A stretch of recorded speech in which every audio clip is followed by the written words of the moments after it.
కనుక మీ సమయమును పోనీయక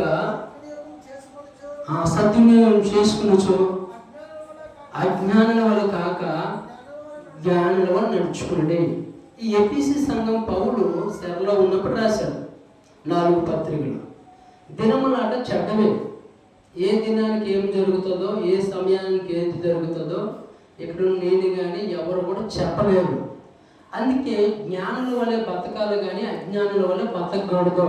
దేవుని వాక్యం అంటది, యెహోవా యందు భయభక్తులు కలిగినట్టు జ్ఞానానికి మూలం అంటది.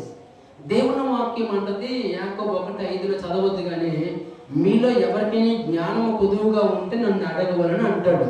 ఇక్కడట జ్ఞానము కలిగి బతకాలి. ఎందుకంటే దినములు చెడ్డవు కనుక జ్ఞానము కలిగిన వాడు దైవికంగా ఎదగడానికి, జ్ఞానము కలిగిన వాడు దేవుళ్ళలో ఎదగడానికి, జ్ఞానము కలిగిన వాడు భక్తిలో ఎదగడానికి, జ్ఞానము కలిగిన వాడు ఆత్మీయంగా ఎదగడానికి చూస్తాడు, సమయాన్ని సద్వినియోగం చేసుకుంటాడు.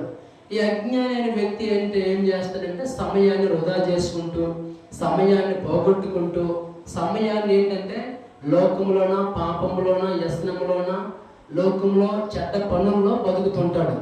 అందుకే ఇక్కడ ఏమంటాడంటే దినములు చెడ్డవు కనుక మీ సమయాన్ని మంచిగా ఉపయోగించుకుంటూ మంచిగా జరుగుతుంది, చెడ్డగా ఉపయోగించుకుంటే చెడ్డే జరుగుతుంది.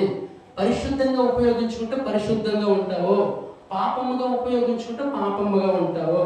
అందుకే ఎఫెసీ సంఘానికి పౌలు ఏం నేర్పిస్తున్నాడంటే మీ సమయాన్నట పాడు చేసుకోకుండా వినియోగించుకోవాలి.